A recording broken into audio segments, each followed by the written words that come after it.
Puisqu'on parle des crimes non résolus et de cette agence, je vous mets la couve de l'affaire numéro 1. C'est celle sur laquelle on va un peu se pencher ce soir. Le meurtre de la veuve Parodowski. Euh, Avant de parler de tout ça, j'ai envie de te soumettre au portrait chinois littéraire. Je crois que j'ai jamais eu l'occasion avec toi. Et franchement, je serais triste de ne pas le faire. Vous qui nous écoutez, vous pouvez jouer avec nous dans le chat, hein, n'hésitez pas. Pierre voit pas vos réponses de toute façon, donc comme ça, bah, vous êtes libre. Si tu étais un livre de chevet, Pierre, lequel serais-tu et pourquoi, en quelques mots, avant de jouer et d'enquêter? Alors, si j'étais un livre de chevet, je serais, Villiers de l'Isle-Adam, celui de enfin, en fait, tous ceux de Villiers de l'Isle-Adam, parce que je suis fan des auteurs du 19e siècle et notamment du fantastique du 19e siècle. Donc, en fait, toutes les nouvelles de cet auteur. Si tu étais un format, toi qui crées des formats un peu originaux, Alors ça c'est doit être c'est compliqué. compliqué, Ah oui, ça doit être compliqué c'est ça. vraiment très compliqué parce que, bah, j'en parlais avec toi l'autre jour et tu me dis, hein, si je parle suffisamment fort, si tu m'entends bien, hein? Moi ça va. Hem, On va voir ce que les gens nous disent dans le chat, mais pour moi ça va. Pour l'instant, tout va bien. Parce qu'en fait, j'en parlais avec toi justement, les livres, j'en lis, le soir, je lis en papier, la nuit, je lis en livre numérique et quand je vais faire mon sport ou quand je vais au travail, je les écoute. Donc, en ce moment, je dirais plus l'audio parce que je passe plus de temps à écouter qu'à lire. C'est ton côté sportif qui prend le dessus.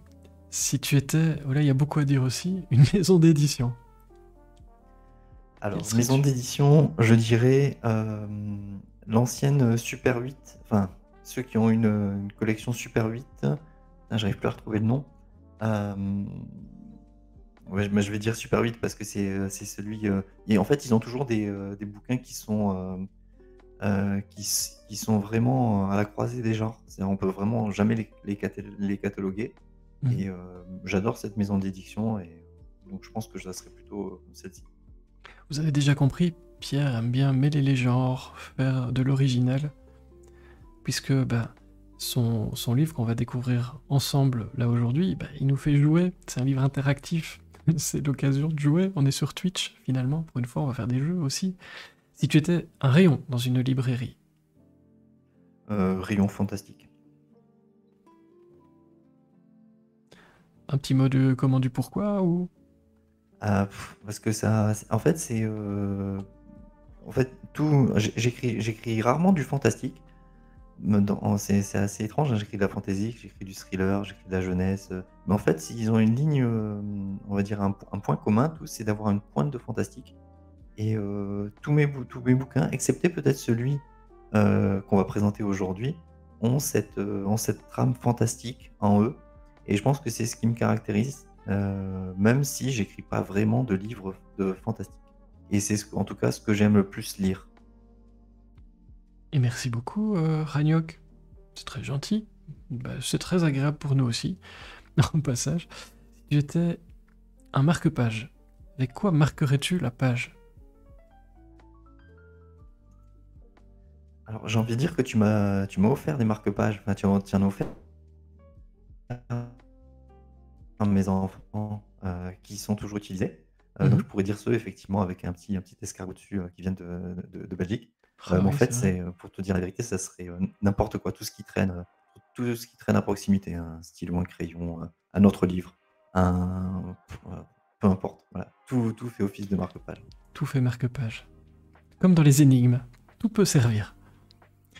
Si tu étais un personnage, Un personnage de roman, je présume? si tu veux, c'est ça la liberté. Moi j'aime bien. Ça peut être n'importe quoi, n'importe qui. Tiens, je dirais alors pas de roman, je dirais le Sherlock Holmes, mais nouvelle version, tu sais, de la série. Mhm. Benedict, je sais plus son nom de famille, On va l'appeler mais Bénédicte, si ça ne vous dérange pas. voilà, j'aime beaucoup cet acteur. Si tu étais un temps de conjugaison. L'imparfait, parce qu'on est tous imparfaits. C'est un temps aussi que j'affectionne souvent aussi bien dans la lecture que dans l'écriture. j'aime bien les livres qui sont écrits au présent. Moi, j'en écris moins, mais celui dans lequel je me retrouve le plus, c'est effectivement l'imparfait parce que c'est aussi un temps, qui laisse un peu de latence, en fait. Contrairement au passé simple où c'est des actions un peu courtes, assez concises, assez précises. Si tu étais un signe de ponctuation.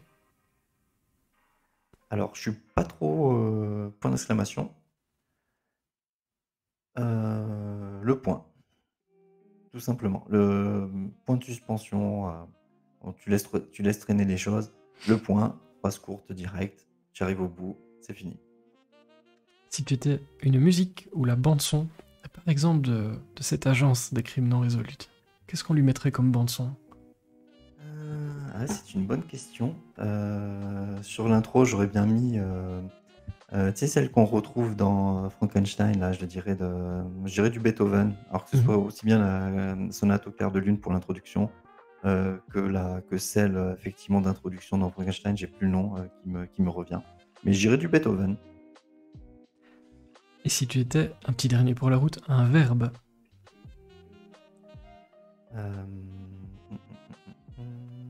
Le verbe. Je dirais le verbe être, tout simplement. Verbe être qu'on utilise souvent, que j'ai souvent essayé de supprimer de mes bouquins et que je remets de plus en plus actuellement. Je suis en train de changer, parce que c'est comme je te disais, au final, c'est la simplicité. C'est, pourquoi des fois se casser la tête à essayer de changer ce que l'on est, justement. On peut baisser la musique, Fanny. Est-ce que ça va mieux? Logiquement, oui. Dis-nous tout. C'est très drôle le être, parce que moi ça me fait penser. C'est un livre dont on avait beaucoup parlé hein, à l'époque, de Stephen King, écriture, avec. Moi j'ai gardé ça en tête, le dit-il, où les auteurs au début ils se disent ah je peux pas chaque fois mettre le dit, alors faut que j'invente n'importe quoi, susurre, et on invente des tas de mots. Et lui il dit non mais en fait c'est dit, c'est le plus efficace, et bah, mettez ça quoi. Et ça m'avait beaucoup fait rire. Et c'est un peu la même chose, j'ai l'impression, qu'avec le être. On va profiter de la soirée pour découvrir un de tes nombreux projets, je le disais, l'agence des crimes non résolus, avant d'enquêter tous ensemble sur le meurtre de la veuve Parodowski. Peux-tu nous expliquer ce que c'est et en quoi ça consiste, ce projet? Et puis on regardera un petit peu comment ça marche, et puis on va le tester tous ensemble. Là j'ai besoin de vous, faut que vous soyez au taquet, donc restez éveillés encore un petit peu. C'est vous qui allez décider quelle pièce du dossier on va consulter. Donc soyez bien là, c'est important. Sinon, on ne découvrira jamais qui est derrière tout ça. Ce serait moche. Alors, ben, pour expliquer rapidement, en fait, ce que c'est, déjà, enfin, l'origine, moi, à la base, je faisais beaucoup de jeux de rôle quand j'étais jeune. Quand j'étais, j'en fais plus maintenant, même si j'aimerais bien de temps en temps. Hem, mais en fait, ce que je faisais aussi beaucoup de livres-jeux. Je pense que tout le monde, a lu ces livres dont vous êtes le héros, où vous avez des choix multiples, hein. Vous pouvez aller vous avez le choix de combattre tel adversaire et cetera et cetera. Et en fait, toute ma jeunesse, j'ai regretté de jamais avoir un livre, d'enquête. Un livre d'enquête dont tu es le héros. Et autre chose, je trouvais que dans les livres-jeux, il y avait pas assez de liberté. Et moi, c'était une des choses, étant donné que je faisais à la fois du jeu de rôle où tu as une liberté totale, tu peux faire ce que tu veux dans les jeux de rôle et le livre-jeu où tu as à chaque fois des choix multiples, mais qui sont limités. Tu peux faire 3 actions, 4 actions, mais tu peux pas en faire plus. J'étais à la fois frustré par ce manque de choix et aussi frustré par le fait qu'il y ait pas vraiment de jeux d'enquête ou alors peut-être qu'il en existe, mais je les connais pas. En tout cas, je les ai jamais connus quand j'étais plus jeune. Et donc j'ai voulu, me faire un petit mix pour faire plaisir à l'adolescent que j'étais et que j'espère que je suis toujours. En fait, c'est vraiment un livre que j'ai écrit pour moi, en vérité. C'est vraiment un livre que j'ai écrit pour combler une lacune que j'avais dans mon propre parcours, en fait, hein, ou dans mes envies. Et j'ai essayé de créer un livre que j'aurais aimé, auquel j'aurais aimé jouer quand j'étais plus jeune. Euh, alors, je l'ai fait aussi bien en papier qu'en livre numérique, mais là, on va plutôt parler, je pense, du livre numérique aujourd'hui. Et tu voulais peut-être savoir un petit peu comment on joue. Je Mais sais pas oui. comment Eh ben le écoute, attends. principe. Tu vas voir. On n'est pas prêt, mais on va quand même le faire. Hop. Ou en tout cas, tu veux que je t'explique le principe? Si tu veux, je peux Eh commencer ben, comme ça. évidemment, je vous mets à l'écran le livre-jeu de Pierre. Et puis, ben, je te propose, oui, de nous expliquer un peu comment ça marche. Comme ça, on va essayer de s'en sortir tous ensemble. Bon, d'accord, mais si tu veux, on peut commencer direct. Oui, on peut Ah, commencer comme ça. mais tu peux nous dire, voilà comment ça fonctionne. Donc là, en gros, j'ai pris le livre, je suis sur la couverture, tout va bien. Je pense que tu la vois a priori. Oui. Euh, Qu'est-ce qui se passe quand on prend ça? Comment on s'en Alors, sort? si tu tournes quelques pages, tu vas avoir normalement une explication du jeu. Et si, je vais vous le Ah, faire en direct, comme ça sera plus simple. Donc là, tu peux tourner encore quelques pages. Là, et là, ça va t'arriver. Tu vas arriver mais après des ça, petites je voulais. présentations d'usage. Mais oui, mais ça, je Ah, voulais tiens, garder parce que ça me fait dédicace. plaisir. Mais oui. Et ça, allez, petit clin d'œil, mais c'est l'occasion aussi, ça m'a beaucoup touché. Spécial dédicace au meilleur des modérateurs et créateurs de la boîte. Il y a ma photo. Je suis super ému. Alors, ben, là, en fait, Merci. ça, c'était, je l'ai fait bon, parce que j'aime bien dédicacer les livres. Et c'était aussi une façon de montrer que quand on nous dit oui, mais les livres numériques, enfin, contrairement aux livres papier, on peut pas les dédicacer. Ben si, on peut, en fait. C'est tout à fait faisable de le faire quand on connaît un petit peu le développement web. Donc là, je t'ai montré un petit exemple de ce qu'on pouvait faire. Et là, tu vois, j'ai même laissé quelques petites fautes dedans. Mhm. Et c'est tout ça pour dire qu'on peut même changer, et c'est aussi l'avantage des livres numériques. Tu peux modifier le texte, mais une fois qu'il est créé, contrairement à un livre papier où c'est plus compliqué quand tu imprimes 2000 exemplaires et que tu as une coquille dedans, c'est un petit peu compliqué pour la modifier. Un Mhm. livre numérique, quand tu connais un peu le principe, tu peux facilement le modifier et le remettre en ligne après. Oui, moi ça m'a Voilà pour la impressionné. petite. Moi quand je reçois un livre et puis qu'il y a ma photo dedans et tout, je suis impressionné. C'est comme ça. Alors, mais sinon, donc pour le principe, si Hop tu tournes encore là. la page d'après, tu l'auras Présentation. donc Ah oui, mais il y a des gens probablement. qui sont Ah, attentifs, regarde. ça a disparu. Voilà, présentation. Oui, donc en fait, la présentation, c'est très simple. Vous faites partie de l'agence des crimes non résolus, qui est une agence qui est composée de détectives privés triés sur le volet, dans le but de seconder les forces de l'ordre quand une affaire devient un peu trop délicate ou un peu trop compliquée à résoudre, ou que quand les forces de l'ordre habitent dans un coin un peu perdu et qui n'ont pas beaucoup de moyens. Parce qu'en fait, on est en 1920, autour des années 1920, et on n'a pas les mêmes moyens et on n'a pas les mêmes connaissances, on n'a pas les mêmes connaissances notamment scientifiques. Et donc, on fait appel parfois à des sortes de cabinets de conseil de détectives. Donc, vous-même, vous faites partie donc, de cette agence des crimes non résolus, qui sont là donc, pour aider donc, les forces de l'ordre. Et on vous a aujourd'hui, tu peux tourner la page d'ailleurs, tu peux tourner la page et tu auras le contexte. On se retrouve dans une affaire où la veuve Parodowski a été retrouvée assassinée euh, dans la nuit du 24 au 25, si je me souviens bien, octobre 1924. Et C'est ça. c'est ça, moi, tu vois, je, Oui. je me souviens bien. Oui, effectivement, c'est ça. Donc on est Et en effectivement, elle a été 1924. retrouvée C'est pas rien, ça. assassinée dans sa villa, appelée la Villa Terrae, par son intendante, Rosalie Maker, qui est en fait, c'est elle qui l'a retrouvée.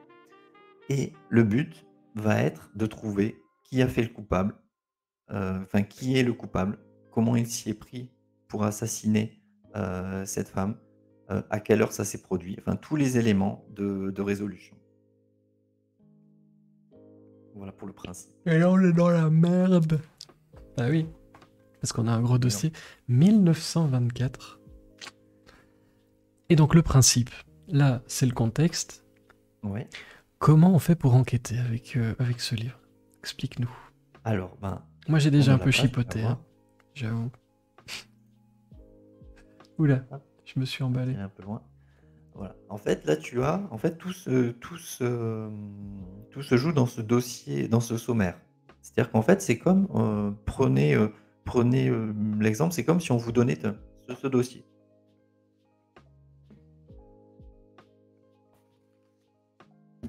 Voilà, c'est comme si on vous donnait, un dossier criminel complet, c'est-à-dire, un dossier comme c'est un dossier que les forces de l'ordre n'ont pas réussi à résoudre, vous avez ils vous ont donné tout le dossier qu'ils avaient eux-mêmes, fait. C'est-à-dire que vous avez, dedans toutes les pièces à conviction. Vous avez, aussi bien les interrogatoires des suspects, vous avez le rapport d'autopsie, vous avez les analyses de la scène de crime, vous avez le journal local qui peut peut-être vous aider, et cetera, et cetera.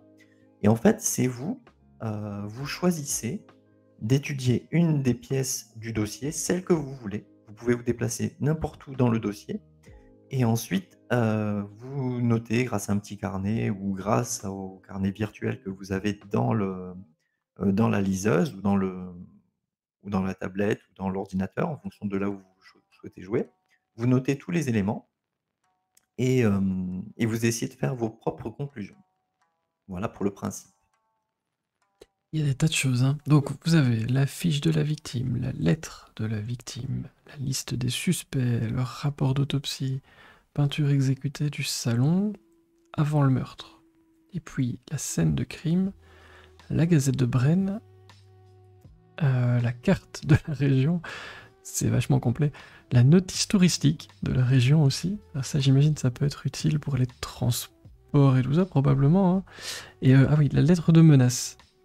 Alors le truc, c'est que, je vous le dis, je fais pas semblant, j'ai pas joué, en tout cas, j'ai pas voulu jouer avant ce live, parce que je voulais pas connaître la solution ou les réponses à quoi que ce soit. C'était pas le but.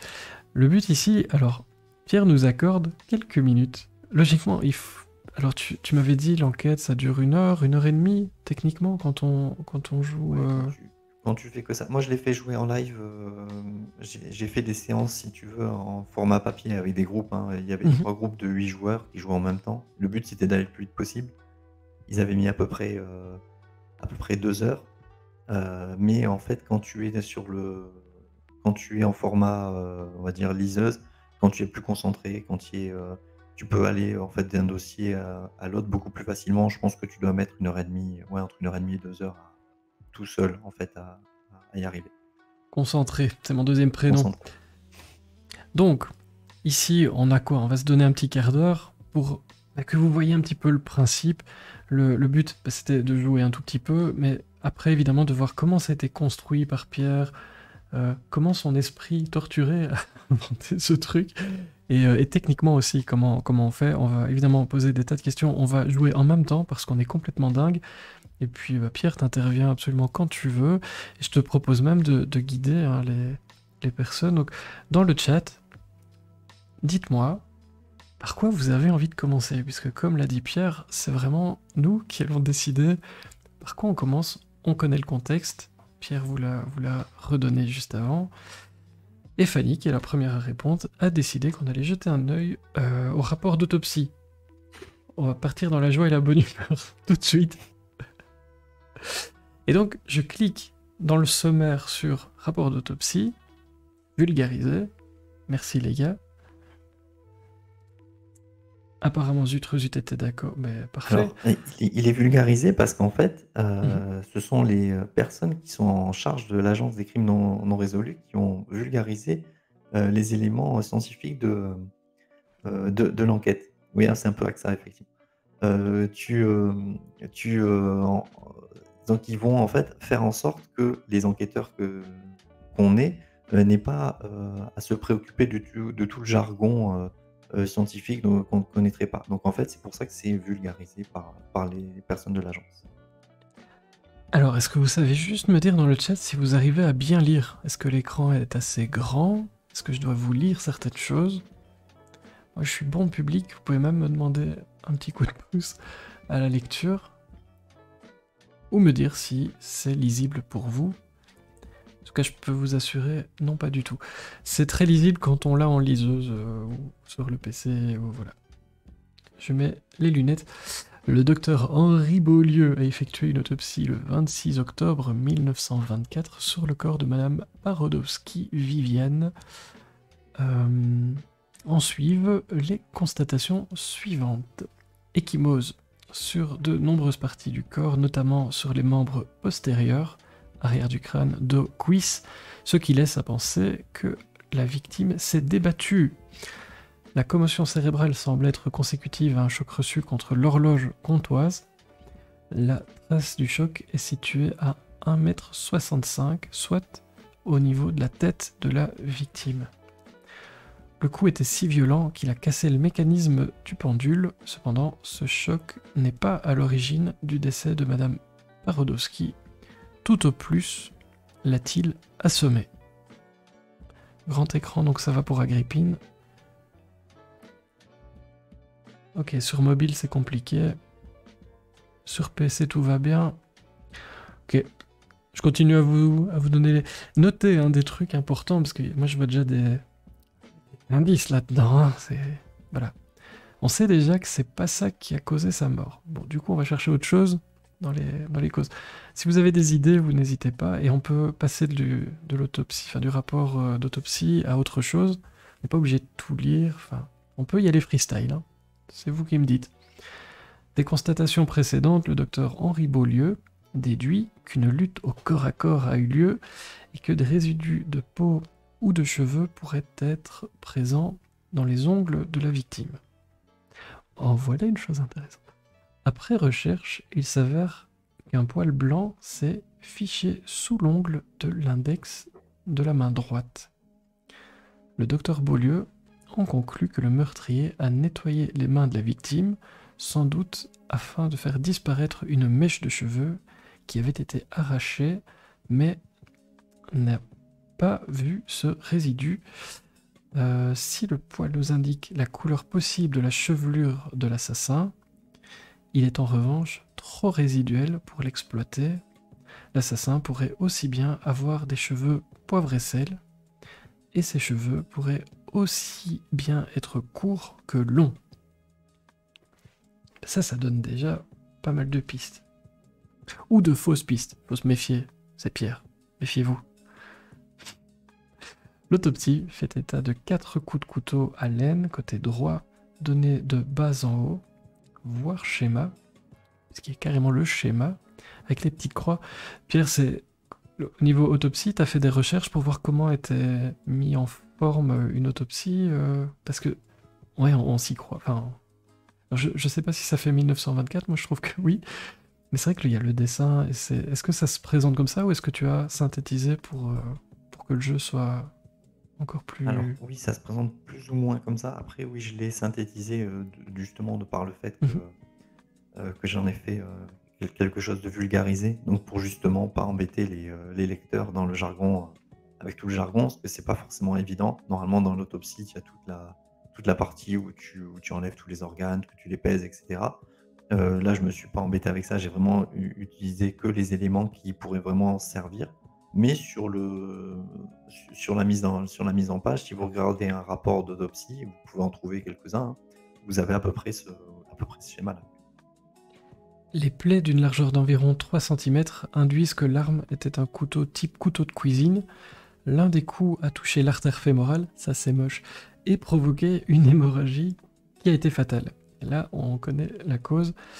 La place des blessures et la façon dont les coups de couteau ont été assénés confirment l'idée que l'assassin se tenait tout contre la victime au moment du meurtre et qu'il devait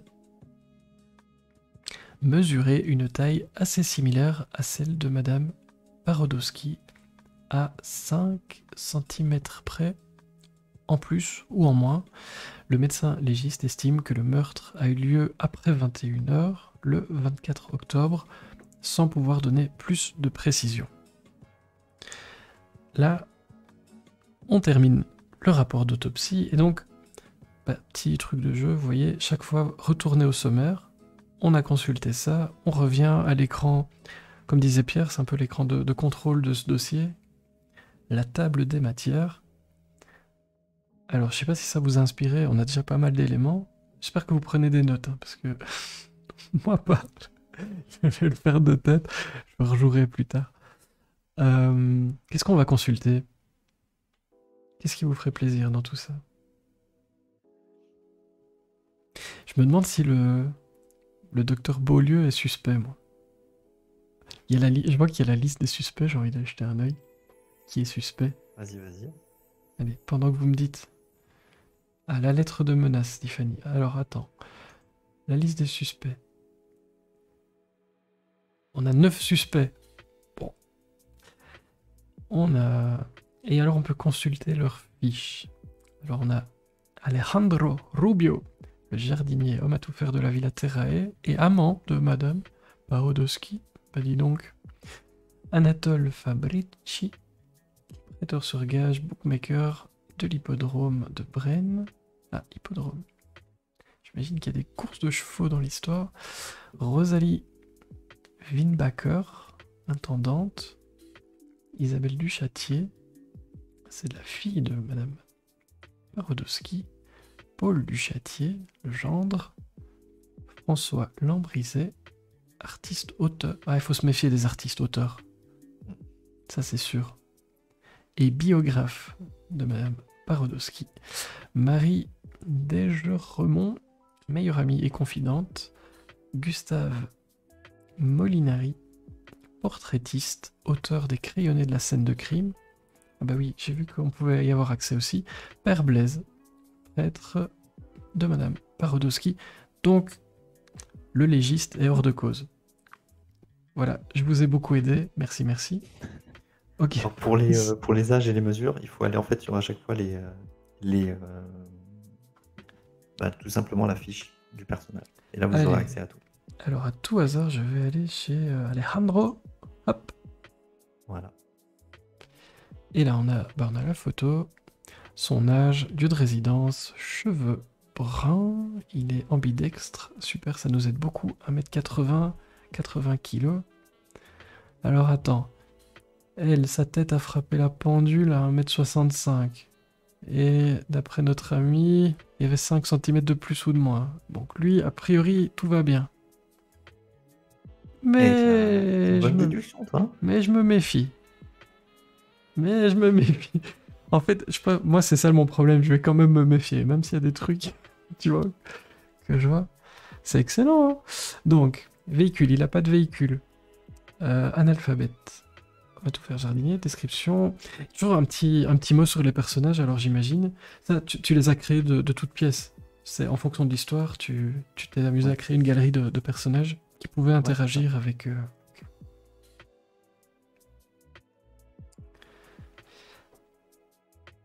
Alors, je vous montre parce que on va... Alors, je sais plus ce qu'on a... La lettre de menace, c'est ça, on va y aller tout de suite. Juste une chose, parce que c'est intéressant. Donc, vous pouvez, quand vous êtes dans la fiche d'un suspect, consulter les questions qui ont été posées lors de son interrogatoire, retourner à la liste des suspects ou retourner au sommaire, juste pour aller jeter un œil. On va aller voir une question qui lui a été posée. Vous avez le résumé. Où habitez-vous? Quelle était la nature de votre relation avec la victime? Connaissiez-vous des ennemis? À Madame Parodowski. Que faisiez-vous dans la nuit du 24 au 25 octobre? Et quelqu'un pourrait-il corroborer vos dires? Comment vous êtes-vous blessé?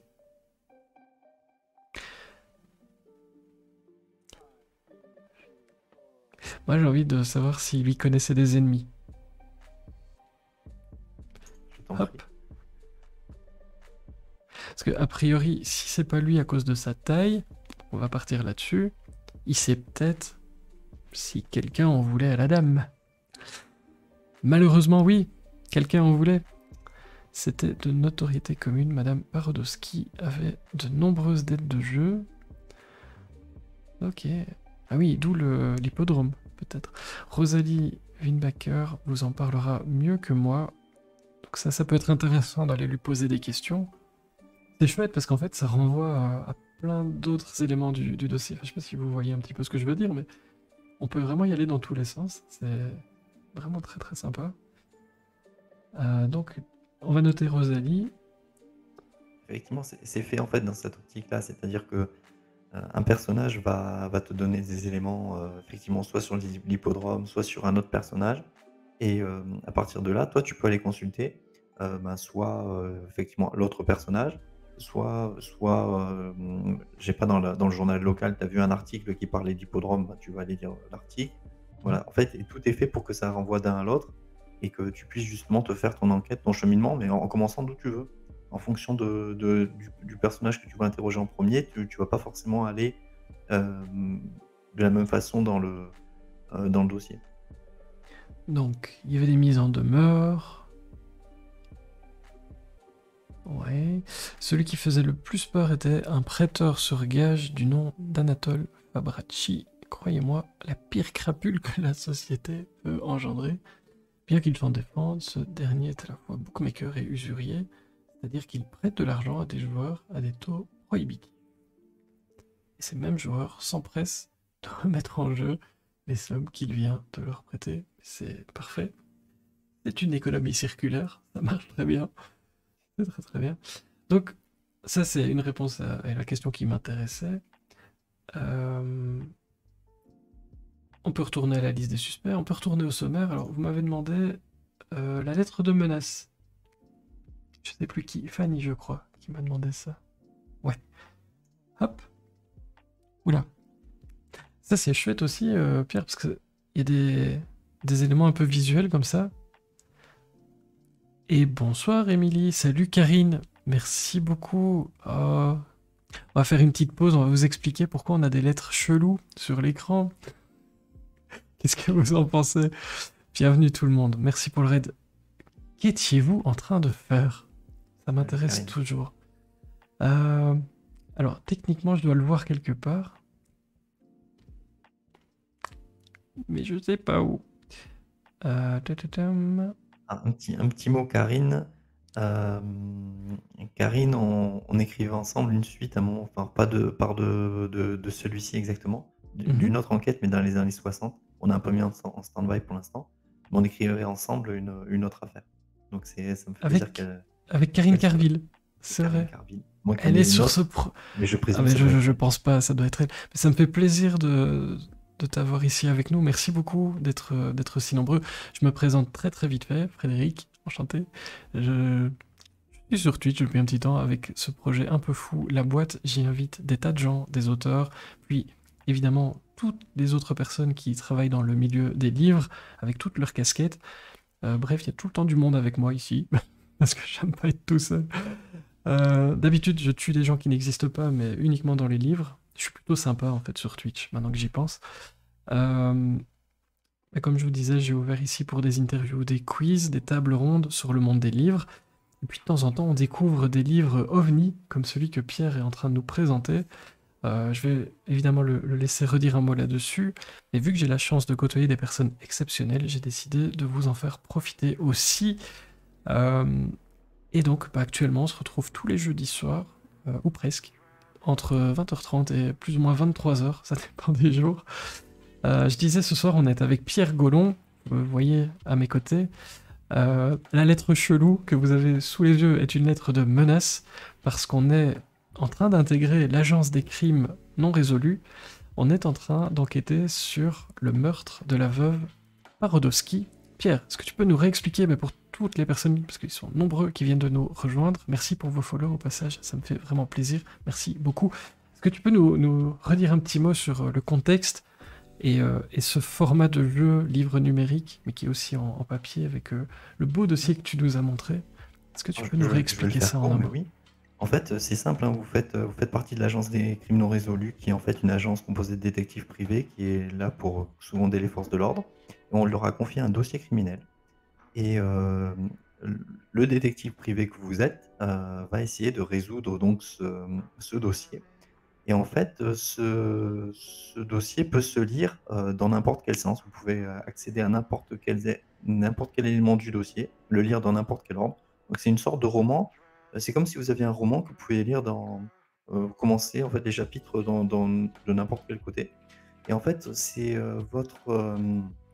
avec votre déduction, vous devez essayer de trouver qui a commis le meurtre, à quelle heure ça s'est produit, comment il s'y est pris, etc., etc. Tous les éléments de l'enquête pour ensuite accuser un coupable. Et donc là, c'était ce qu'on était en train de faire. Le but étant de retrouver qui a tué la veuve Parodowski dans sa villa. Une riche veuve. Quel résumé. On dirait que tu as fait ça toute ta vie. Alors, Karine, trop bien. On fait l'enquête avec vous, mais oui.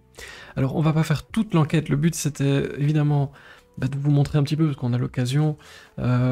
tous les recoins de ce dossier qui nous est confié. Et puis évidemment, tout l'aspect création qu'il y a derrière de la part de Pierre. On va pas aller au bout de l'enquête là tout de suite ce soir, mais par contre, on l'a déjà commencé, on a déjà lu le rapport d'autopsie.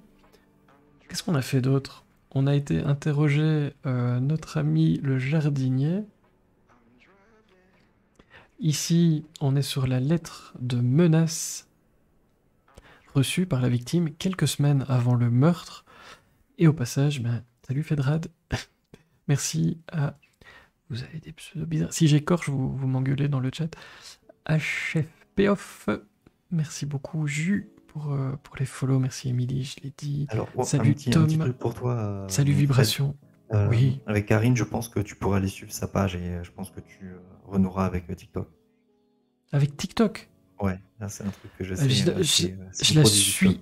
Ah d'accord, parce que je la suis déjà sur Twitch. C'est vrai que TikTok, je suis un peu largué, hein, les amis. Je sais pas si... Je pense qu'elle peut te réconcilier avec. Sérieusement, quoi. Enfin, ça m'épuise, je vous jure. Mais j'essaye. Alors, vous avez mon compte, ça s'appelle un compte de désespéré. Et donc j'essaye des trucs qui me font rire ou pas. Mais dans le pour toi, j'ai pas l'impression que TikTok a vraiment compris qui j'étais.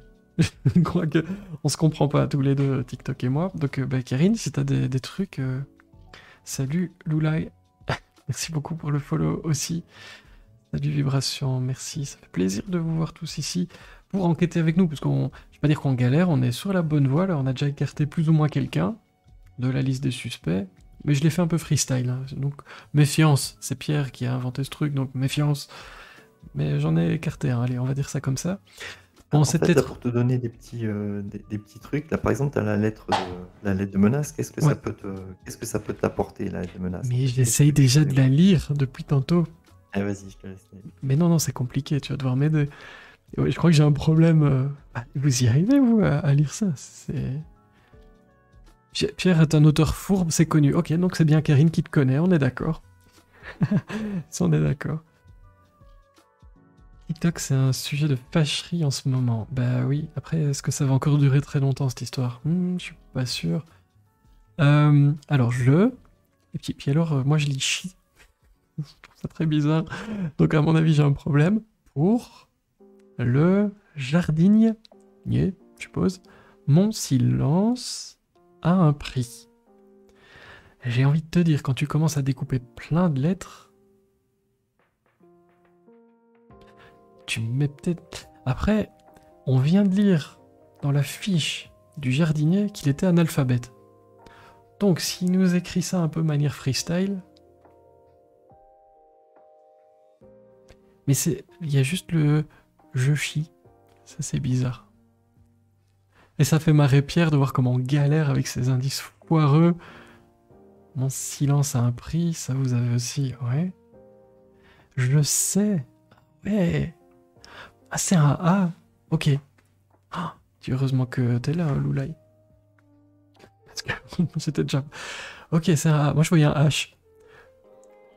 Je timide, ça voulait rien dire.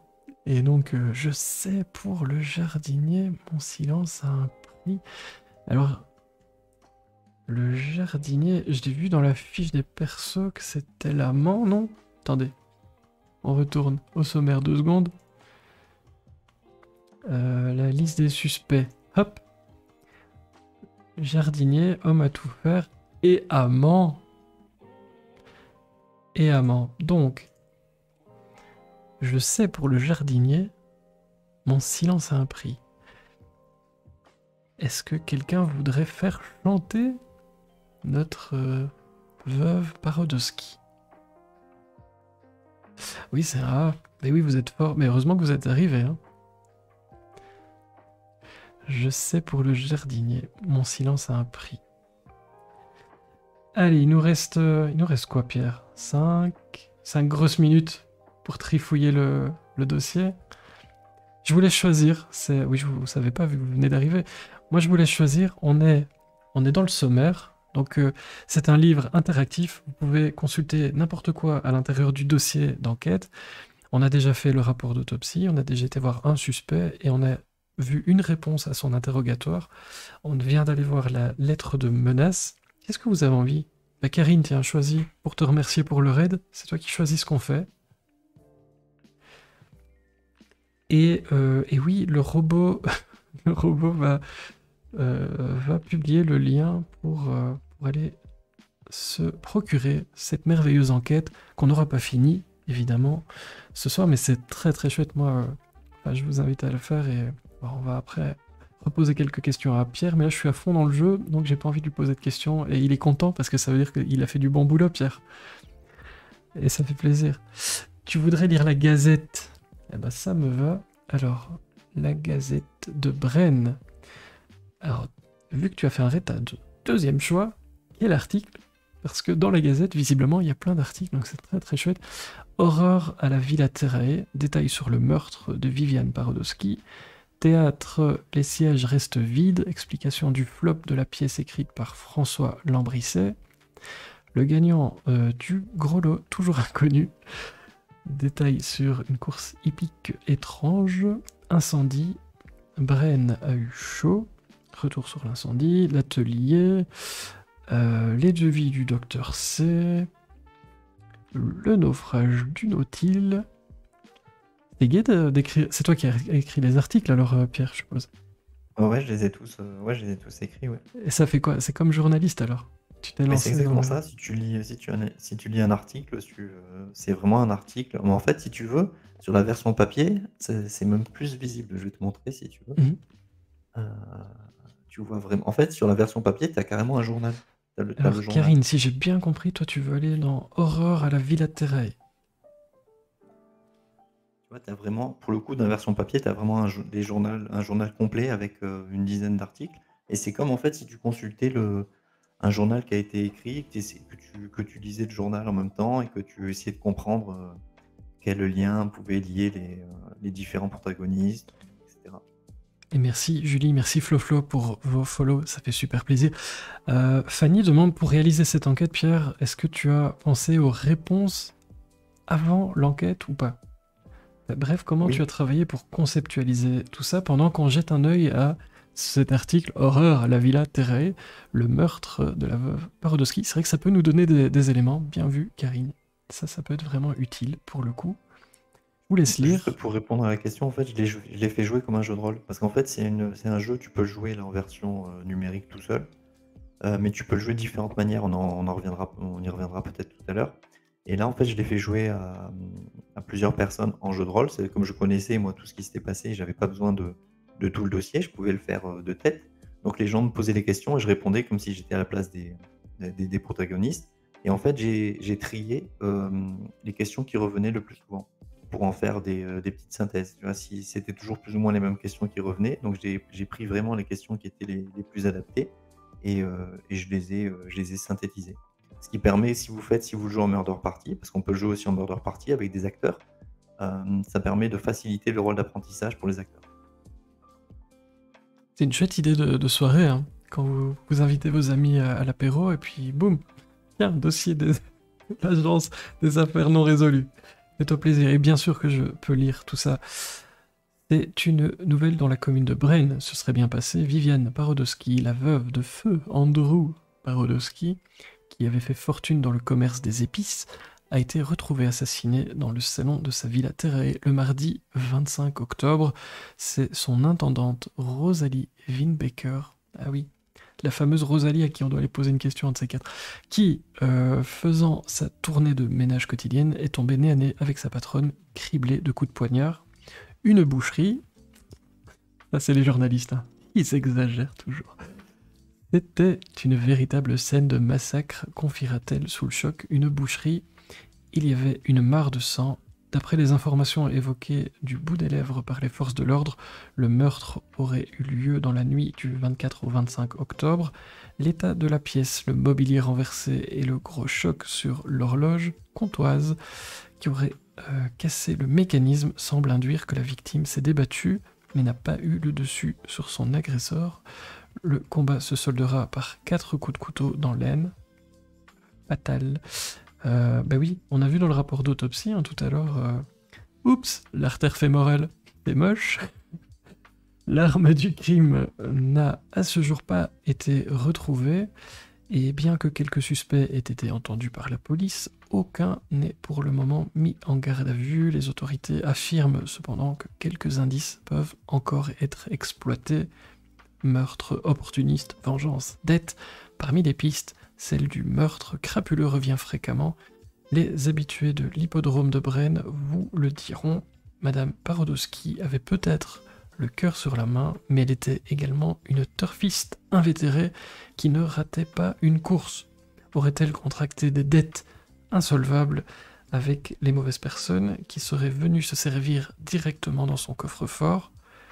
À moins que la raison soit plus simple, la villa Terrae, non loin du lac du Cœur, est située dans une zone isolée, un lieu idéal pour un cambriolage, surtout en pleine période de départ de feu qui accapare les secours.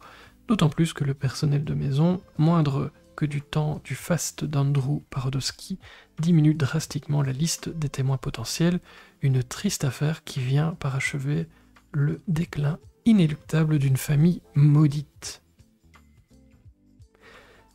Et vous avez la devanture de la villa des horreurs. Ça peut aussi être utile de voir un petit peu par où on a pu passer, ce genre de choses. Ça a l'air très joli, ceci dit. T'es une maison où t'es déjà allé, Pierre? C'était une maison libre de droit. C'est ça que j'ai pris. Oui, parce qu'en fait, ça aussi, c'est un travail, on y reviendra aussi peut-être tout à l'heure, mais c'était tout le travail de recherche, notamment d'images et tout, c'est des trucs qui sont assez complexes. Il faut vraiment prendre les bonnes images, que ce soit libre de droit ou alors les acheter.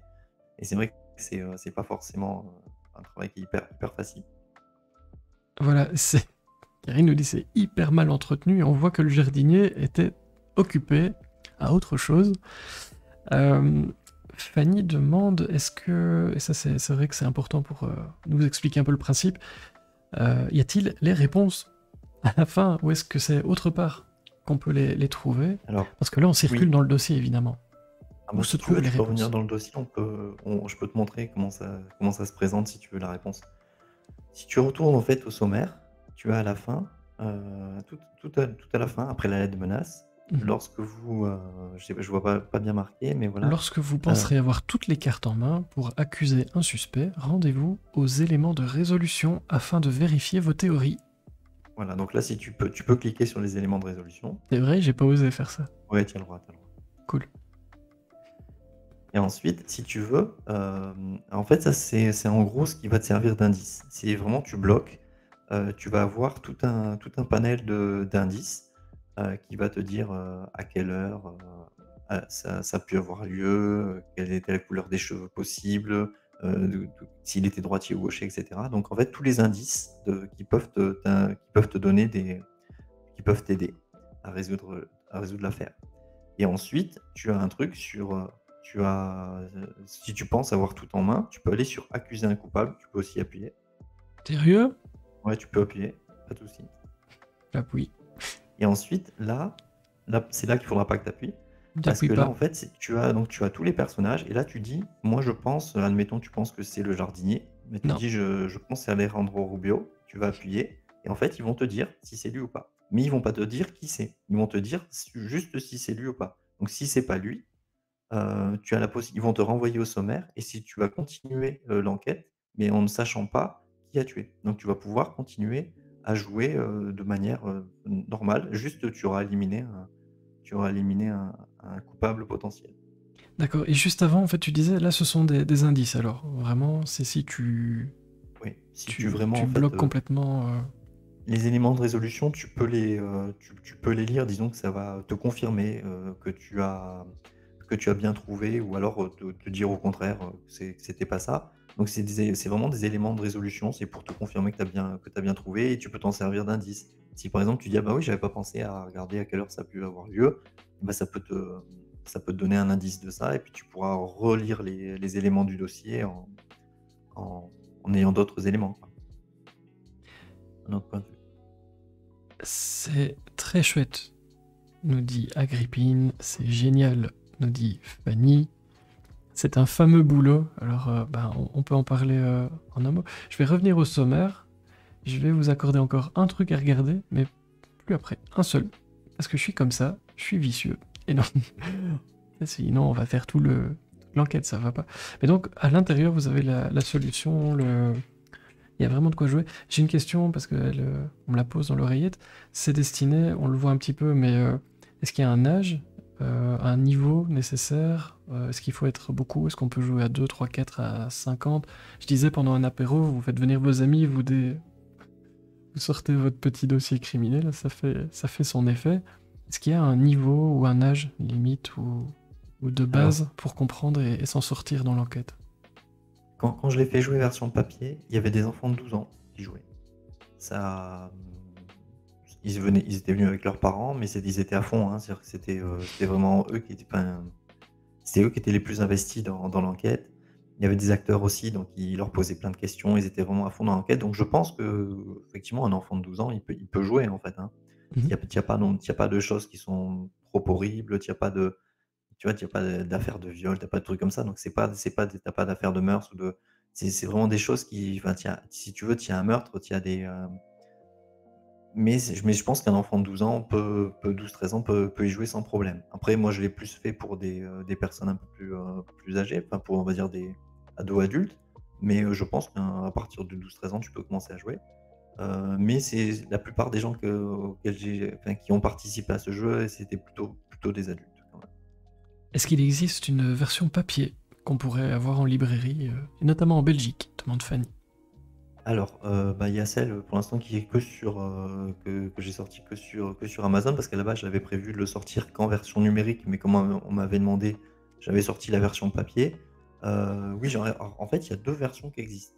Il y a la version papier, qui en fait se présente comme ça, avec, tous les éléments, et pour le coup, la version est vraiment jolie, si tu veux. Tu as tous les éléments en couleur, comme si tu avais un dossier criminel, véritable, avec voilà, tous les personnages.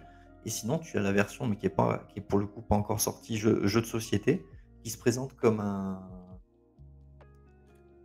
on va dire, comme un dossier criminel, un véritable dossier criminel, avec toutes les feuilles volantes. Et en fait, c'est à toi de faire. J'avais même mis, tu sais, du liège, et tu peux prendre la carte du meurtre, agrafer les victimes dessus, les relier avec des petits rubans, des petits trucs comme ça. Donc c'est la version jeu de société. Là, je cherchais un éditeur de jeux de société parce que c'est quand même plus de moyens, mais il y aurait pas mal de choses à faire, effectivement, pour le faire Murder. Et sinon, effectivement, les gens, pour l'instant, peuvent se le procurer en version papier, effectivement, Donc, sur Amazon. sur Amazon. Ok. Euh, Ça, c'est un peu pour vos questions. Version papier, super. Allez, top. Euh, En voyant tout ce que tu as fait, je me dis, c'est une utilisation. Tu t'en parlais tantôt avec la petite dédicace. Merci encore, hein, ça me touche. Mais on n'utilise pas assez le potentiel des livres numériques, selon toi? Parce que quand on voit ce que tu fais, je crois que c'est Zutrezut qui disait c'est un fameux boulot, mais et comment? Il y a des liens dans tous les sens, mais on peut pas se perdre. Franchement, c'est vachement intuitif, mais du coup, ça a été très bien réfléchi avant pour pas se perdre, justement. Euh, on peut faire des choses de dingue, en fait, en livre numérique, et quand j'en vois, parce que j'en lis de temps en temps, les services presse qu'on peut m'envoyer, etc., on n'est pas sur une qualité comme ça. Et donc, je me dis, il y a du potentiel. Toi, t'as été chercher quelque chose d'autre. Oui, alors en fait, le livre numérique, à la base, j'avais fait une version qui était beaucoup plus jolie. En fait, la version là que tu as ici, moi je l'avais faite comme la version papier. C'est-à-dire, pour le coup, au début, tu avais vraiment, tu vois, tous les encarts, en liège, et cetera, comme une version, pour moi, elle aurait été, plus jolie. Je voulais la faire plus jolie, mais en fait, elle est trop lourde pour la version liseuse. C'est pour ça que je l'ai pas sortie. Et en fait, on va dire que le livre numérique, c'est un peu un entre-deux entre un logiciel, si tu veux, qu'on peut trouver, donc une application, et un livre papier. Donc, je pense qu'on a effectivement,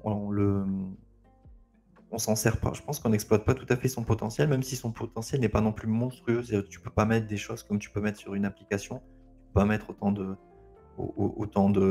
peux pas mettre autant de vidéos, de ce genre de choses. Mais effectivement, je pense qu'il y a moyen au niveau des liens, tu vois, effectivement, au niveau du, au niveau de, comment te dire? heu, du déplacement dans le livre, là, je pense qu'il y a Mmh. moyen de faire des choses qui sont très, très sympas, mais même au niveau de la mise en page. Parce que là, même si c'est une version simple que j'ai faite, ça reste quand même joli. Et moi, je m'amuse aussi sur les livres, on va dire les romans numériques que je fais. Je garde mes droits justement pour cet aspect-là. C'est-à-dire que, je vais donner les droits papier à un éditeur, mais je vais garder mes droits numériques parce que je trouve qu'ils sont pas du tout exploités et ils sont moches, en fait. La plupart du temps, on va en faire des livres qui sont vraiment pas agréables à lire. Moi, par exemple, je vois, sur La Patte du Diable, je me suis amusé à par exemple, tu vois, tu as un truc tout bête, hein, mais tu as, par exemple, des SMS qui sont envoyés entre 2 personnages et ben, avec la version numérique, tu es capable, si tu veux, de te faire les bulles. Rien qu'avec la programmation, tu es capable de te faire les bulles de conversation, un en haut à gauche, un en bas à droite, tu vois? Et de faire comme s'ils se répondaient par WhatsApp ou par SMS. Et ce genre de truc, effectivement, c'est pas exploité par les éditeurs et souvent, ils s'en foutent un peu, en fait, les éditeurs. C'est-à-dire que tu vas retrouver des livres. Moi, je sais que là, une fois, ça m'avait choqué, j'avais lu un Stephen King, par une grosse maison, qui avait été sorti par une grosse maison d'édition. Bah, je pense qu'ils avaient fait un scan de la version papier et qu'il avait foutu directement sur les sites sans même relire. Si tu veux, tu avais des mots qui étaient mélangés, tu avais heu, donc c'est vraiment quelque chose qui est sous-coté, le livre numérique, alors que tu peux faire des choses extrêmement bien et surtout que tu as un gros public, tu as beaucoup de personnes qui lisent en numérique. Donc je trouve ça un peu dommage. Moi, pour l'anecdote, il y a un truc qui m'a toujours tué, et c'est dans plein plein de livres numériques, c'est quand vous avez des notes de bas de page, mais ça envoie pas en bas de page du tout, ça envoie à la fin du livre. Sauf que vous savez pas naviguer, donc c'est un peu un des points forts que Pierre vous expliquait avec les liens et toute la ramification qu'il y a derrière. C'est-à-dire que dans ces livres-là, moi ça me fait beaucoup rire parce que quand j'arrive à la fin du livre, j'ai toutes les notes de bas de page d'un coup. Alors je me rappelle plus trop ce que c'était, mais c'est pas toujours très efficace en fait. Parce que, et c'est ça, c'est intéressant aussi de voir des objets non identifiables comme Pierre peut inventer. Parce que derrière, il y a beaucoup de recherches, et donc on se demandait, mais est-ce que tu as suivi des formations pour réaliser des livres-jeux comme celui qu'on vient de découvrir très très partiellement, mais pour vous laisser aussi le plaisir de jouer de votre côté. Alors, alors j'ai pas suivi, on va dire, de formation pour le livre-jeu en lui-même. Par contre, pour tout ce qui est développement web, je suis une formation. Effectivement, là, je fais effectivement je suis en train de passer un titre professionnel de développeur. Donc oui, j'ai des connaissances en développement, ouais. Et je pense effectivement, le livre numérique, on pense souvent à tort que c'est un format Word, tu vois? Un format texte, si tu veux, que tu qu'à mettre en fait sur internet. Alors qu'en vérité, un livre numérique, je t'en parlais un peu l'autre jour, c'est un site internet. Tout simplement, c'est un site web, en fait, un livre numérique. C'est exactement la même chose. C'est-à-dire que tu as du format, pour ceux qui s'y connaissent un peu, HTML, CSS, et donc c'est vraiment un site web. C'est-à-dire qu'un chapitre que tu vas une page web, en fait, elle va apparaître sur un livre numérique comme un chapitre. C'est vraiment le même principe, et donc ça va demander toutes les connaissances, si tu veux, sur le placement. Par exemple, sur une page, il faut que tu saches exactement comment le placer, comment faire les liens, comment tu mets les images, oui, ça demande effectivement des connaissances. Après, il existe, des logiciels très bien comme Calibre qui te permettent de faire une certaine partie de ce travail. Mais pour ce genre de livre-là, enfin pour ce livre-là en particulier, un logiciel comme Calibre suffit pas. Il faut vraiment avoir de la connaissance en développement web pour le créer. Je pense que, ou alors il faut vraiment se pencher ce qui est, sur le no-code, parce qu'il existe en fait deux manières. Calibre, en fait, c'est un logiciel qu'on appelle no-code, c'est-à-dire que tu as pas besoin de savoir coder pour pouvoir créer un livre numérique. Un livre numérique classique, tu peux le faire sans avoir de connaissances réelles de code. Tout comme tu peux créer un site internet sans avoir de connaissances en programmation, si tu passes par Wix ou si tu passes par One and One ou ce genre de site. Ou par Kiko, Euh, ça marche aussi. voilà. Voilà, pas de connaissances, on passe par Kiko. Ou aussi, tu peux, oui, si tu passes par quelqu'un qui connaît. Mais effectivement, quand tu fais sur des trucs un peu pointus, le no-code suffit pas en général. Il faut arriver, ou alors il faut vraiment maîtriser le no-code. Et si tu le maîtrises, c'est que enfin, c'est un métier à part entière dans ce cas-là, effectivement. Il t'a fallu combien de temps pour créer cette énigme de la veuve Parodowski? Alors déjà, il y a eu tout l'aspect création. À la base, en fait, cette énigme, elle a été créée pour une médiathèque, pour un festival, pour la médiathèque de Lambesc. Et c'était pas de Lambesc, pardon, de Septem. Il m'avait commandé en fait une murder. Ils voulaient absolument une murder. Moi, je leur ai proposé des escapes parce que c'était plus facile à mettre en place. Mais eux, ils voulaient absolument une murder. Et je leur avais dit, ouais, mais c'est pas tout à fait le même investissement. Et c'est beaucoup plus de travail, beaucoup plus de, mais après le projet me plaisait, c'est-à-dire qu'il voulait qu'on travaille avec, une troupe d'acteurs, qui fasse jouer les personnages et ça m'a plu en fait et donc on va dire j'ai passé, peut-être 6 mois à créer le bouquin et à créer en fait l'enquête en elle-même et ensuite, je dirais presque autant à le mettre en place, à le ouais, à le Comme créer un en fait, livre. en livre, en Ouais. maquette parce qu'il a fallu que je passe par un maquettiste. Comme là par contre je suis pas forcément Hem, je suis pas forcément très bon sur tout ce qui est graphisme. Je connais un peu, mais moins. Donc je suis passé par Camille Decker, qui travaille aux des éditions Beta Publisher, avec qui je suis aussi. Il m'a Hmm. fait toute la partie, en fait, graphisme de la version papier, notamment. Et je me suis servi un petit peu de cette version papier, notamment des images, qu'elle avait trouvées et cetera, pour faire, la version, numérique. Merci beaucoup, Karine, hein, Merci Karine. pour le raid. Bonne nuit. Oui, je vais le mettre en temps fort et puis je le publierai sur la chaîne YouTube. Je sais pas encore combien de temps je vais le faire, mais pour l'instant, je le fais toujours, même si ça sert pas beaucoup. Donc la chaîne YouTube vous permet de revoir tous les invités que j'ai pu accueillir ici. Et évidemment, Pierre sera dans le lot, mais sur Twitch aussi, on peut revoir ça, puisque je fais des temps forts avec tous les passages des invités. Donc comme ça reste plus que 14 jours. Et c'est très très très bien. Bonne nuit, encore 1000 fois merci. J'espère pouvoir Merci de passer un de ces passer. quatre sur tes lives aussi parce que j'ai pas beaucoup de temps pour aller voir les copains pour l'instant et ça m'ennuie beaucoup. Ça m'a fait plaisir en tout cas que vous passiez nous dire bonjour. Euh, Dernière petite question pour toi, Pierre, à ce niveau-là, mais bon, là on était sur l'affaire numéro un. Affaire numéro un dit série. À quoi est-ce qu'on peut s'attendre? Est-ce qu'il y aura d'autres enquêtes, d'autres formats? Elle fait quoi? Elle devient quoi, cette agence des crimes non résolus que j'ai bien envie d'intégrer? Alors en fait, ça j'ai envie de dire, c'est un peu une transition. En fait, c'était un peu un test. C'est-à-dire que comme je te disais, en fait, je voulais, combler un manque de ma jeunesse en fait, hein, sur, une enquête que j'aurais voulu lire. Mais après effectivement le fait que je fasse du développement web, ça me permet effectivement d'envisager d'autres choses, tu vois? Là, j'ai effectivement pour moi, j'ai exploité quasi ce que tu peux faire d'un livre numérique et j'ai d'autres projets, mais qui vont être plus peut-être, via internet, voire logiciel véritablement. Heu, donc je sais pas en fait si moi j'aimerais bien refaire une enquête. Ça dépend aussi si ça va marcher. Je suis pas sûr que les gens soient prêts à, à lire le livre numérique différemment. C'est-à-dire que les lecteurs ont souvent l'habitude d'un format, donc un livre papier. Ils ont peur de sortir de leur zone de confort. Là, pour le coup, tu sors vraiment de ta zone de confort. Donc, je sais pas si ce bouquin va fonctionner. Si ça fonctionne pas, bah, je me dirais que c'est peut-être pas son heure encore. Donc je me laisserai peut-être du temps avant d'en écrire une autre, d'enquête. Mais, j'ai en tout cas d'autres projets, qui seront un peu du même type, mais pas forcément sur un livre avec des livres numériques. Et pour l'instant, il est sorti il y a pas très longtemps, hein, finalement. Mais tu vois que les gens sont. Il y a un côté étrange qui fait un peu peur. On n'a pas l'habitude, on n'ose pas trop y aller.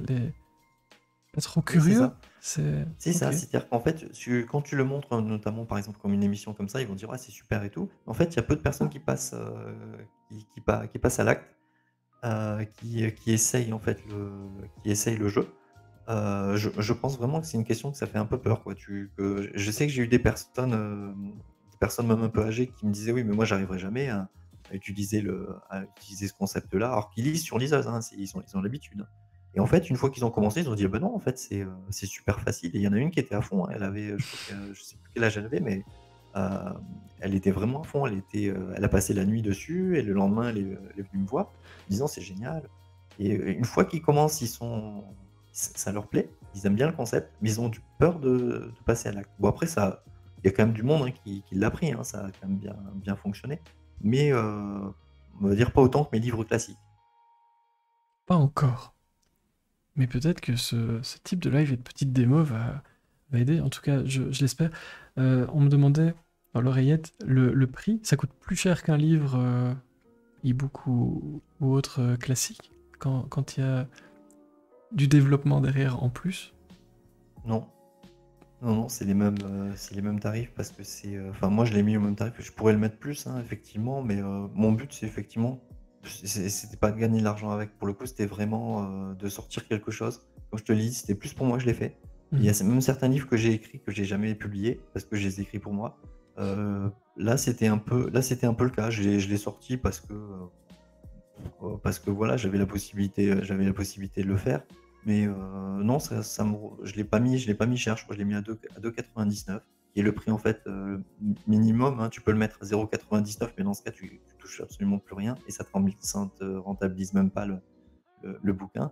Là, effectivement, celui-ci, comme je l'ai sorti en auto-édition et, euh, et que je comptais pas faire de l'argent dessous, je l'ai mis vraiment au prix minimum syndical, quoi, 2,99. Et, mais Et non, le ça. papier, la version papier, qui Alors, la intéresse version au papier est moins un peu plus Fanny, chère je vois. parce que j'ai choisi pour le coup d'en faire une version qui est vraiment jolie. Comme je te montrais là, Mhm. en fait, tout est en couleur. Donc elle est un peu plus chère, ça va coûter dans les 13 € je crois. Mais tiens, vraiment tout en couleur. J'aurais pu faire effectivement version noir et blanc et la voir autour de 8 €, mais je trouve que c'est un beau format. Et il y a Mhm. aussi le fait que tu peux le jouer de façon différente. C'est-à-dire que si tu veux, tu peux très bien découper toutes les pages et te le jouer version. Voilà, en fait, tu as de multiples façons de le jouer. Tu peux jouer version murder, par exemple, tu peux très bien découper les pages, donner les pages qui sont intéressantes euh, aux personnes qui veulent jouer le rôle. Mhm. Et voilà, enfin, pour moi, en fait, c'était ça. Pour moi, c'était plus un aspect euh, d'avoir un beau produit, même s'il n'y a pas beaucoup de pages, d'avoir un beau produit plutôt qu'une petite enquête réalisée comme ça. Et c'est pas fou hein, comme prix, donc Kiko vous remet les prix au cas où. C'est pas exagéré, je trouve, pour le boulot qu'il y a derrière. Euh, c'est c'est comme un film, hein, si on veut. Sauf qu'en plus, on peut jouer dedans. Ça, c'est bien. Ça, c'est bien. Est-ce que tu veux nous dire un mot sur tes projets avant de se souhaiter une très bonne nuit? On en a déjà un peu Euh, parlé, mais... ouais, sur les projets. Bah, alors, oui, on peut, il n'y a pas de souci. Euh, donc là, déjà, on va faire avec Sabine Lauré et Anthony Lucchini, euh, qui sont des partenaires avec qui je travaille, une grosse série d'escape games sur Salon de Provence. On a été pris pour faire une cinquantaine de dates d'escape games sur des escape games culturels sur Napoléon et Nostradamus. Donc vraiment sur Salon de Provence, c'est vraiment quelque chose de local qui, en fait, sont des escape games qui permettent à la fois de jouer et d'apprendre en fait des éléments d'une vie, comme par exemple Nostradamus ou Napoléon. Ça permet de jouer et d'apprendre en même temps. Donc de visiter les musées différemment et les médiathèques différemment. Ça, c'était le premier projet. Ensuite, ça va se passer donc de mai à septembre. Il va y avoir une cinquantaine de dates. Ensuite, deuxième projet, j'ai un livre qui a été coécrit avec ma fille de 9 ans, Mathilde, et également dessiné par Pauline Bienfait, qui est une illustratrice qui fait des très très beaux dessins. Donc un album jeunesse qui sortira sans doute en juin.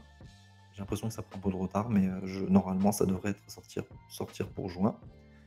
Ensuite, là, je viens de terminer le premier jet d'un thriller qui sortira en septembre aux éditions Beta Publisher. Donc pour les premiers projets. Et après, j'ai d'autres projets en cours dont je peux pas trop parler, mais il y a d'autres choses qui arrivent. Il y a encore d'autres choses qui arrivent qui sont pas forcément dans le domaine du livre, pas totalement non plus dans le domaine du jeu, qui sont un peu entre les deux. Mhm. Voilà, au niveau des projets. Tu testes des choses Je incroyables. teste. Alors, on va faire un quart avec le logo de la boîte pour venir à ce salon entre mai et septembre jouer. Ah oui, moi j'aime bien, je reviendrai bien. Ça, c'est... On a 6 mois pour s'organiser. C'est vrai, mais un peu moins maintenant. Mais donc, si quelqu'un veut offrir le voyage à Kiko, vous n'hésitez pas. Mais on peut faire ça hein, aussi. Oh, si tu veux, Kiko, change en haut, là où il est mis nouveau site, tu mets voyage Kiko. Ça fera peut-être un meilleur résultat pour notre superbe cagnotte qui compte 6 euros, mais en évaillant pour le nouveau site. Mais voilà, un voyage, bonne idée, bonne idée. Ça pourrait être marrant d'aller tous jouer. Ça pourrait être Je marrant. vous accueille que si vous voulez. Moi, je suis intenable hein, dans les escapes, faire attention. Si un jour vous montez une équipe d'escape, faites attention, vous pouvez m'inviter. Je suis intenable. Mais merci beaucoup, en tout cas, de nous avoir permis de jouer un tout petit peu et d'enquêter avec... Du coup, il faut que j'aille dormir absolument, mais vraiment. Mais j'ai envie de continuer maintenant. Maintenant que le live a eu lieu, je peux jouer à fond. Donc, d'ici pas longtemps, on se recontacte. C'était un vrai plaisir. Je pense que tout le monde a passé une bonne soirée. En tout cas, je vois vos messages dans le chat, ça me fait vraiment plaisir. Pierre, je te laisse évidemment le mot de la fin pour clôturer ton passage, ton deuxième passage d'affilée. Est-ce que tu reviens la semaine prochaine? Non, ta récréation, pause pour toi la semaine prochaine. Mais j'en profite et c'est vrai que c'est pas rien pour moi. Je disais à Ophélie tout à l'heure, c'était une des premières à m'avoir fait confiance sur ce projet de dingue. Mais toi aussi, à ta manière, et même à l'époque Discord, tu faisais même les interviews. Certains... je sais plus, c'était le jeudi aussi, je crois. On n'a jamais quitté le jeudi. Mais c'était une époque voilà, différente, mais tellement belle. Tu me fais confiance depuis tellement longtemps. Et tu crées des choses incroyables. Moi, tu m'impressionnes, tu m'impressionneras toujours. Je te le dis en off, je te le dis en live aussi. C'est juste incroyable. Pendant que je suis en train de me demander si c'est possible, tu le fais. Et ouais, je trouve ça génial. Ne change rien et continue tes livres, jeux, livres, de mixer des genres comme ça. Et je pense que les gens qui vont visiter Salon ont beaucoup de chance que tu sois dans les parages avec la Dream Team, Sabine, Anthony et autres. Voilà, ça va être très très très chouette et je te laisse le mot de la fin là-dessus. Mais un grand merci, encore une fois, d'avoir été là. Et puis, on reste en contact, il y a tellement de choses à faire. Merci déjà de m'accueillir dans ta boîte, hein, parce que je sais que les boîtes sont de plus en plus restreintes, hein, il y a de plus en plus de monde qui veut y rentrer. Donc c'est vrai que c'est sympa, c'est toujours sympa et ça me fait toujours plaisir de passer une soirée avec toi, parce qu'au final je passe autant une soirée avec toi, ça me fait plaisir. Oui, effectivement, moi, le mot de la fin, c'était que par rapport à mes débuts, je pense que maintenant j'ai vraiment l'aspect plaisir qui rentre en compte sur ce que je fais. J'ai plus l'aspect est-ce que ça va marcher, est-ce que ça va pas marcher, comme certains l'ont. Et on en parlait tous les deux justement. Ce qu'on va gagner sur nos livres, ça va nous permettre de le réinvestir pour d'autres projets qui nous tiennent à cœur et de nous faire plaisir. Et je pense que c'est une notion qui est importante, une notion de plaisir, et c'est peut-être pour ça que je me tourne un peu plus vers le jeu en ce moment, parce que j'essaie de retrouver un peu de plaisir après une période de Covid où le plaisir d'écriture était plus forcément là, je l'avais un peu perdu. Donc voilà, j'aime bien avoir tous ces petits projets et je suis content de voir que toi aussi, tu as des projets comme celui de la boîte qui marche de mieux en mieux, et ça me fait plaisir d'y participer, d'y contribuer. Donc merci à toi. Mais merci beaucoup, ça me touche. Et merci à effectivement tous ceux qui On ont était participé nombreux, aussi hein. à ce live. On était très très nombreux aujourd'hui.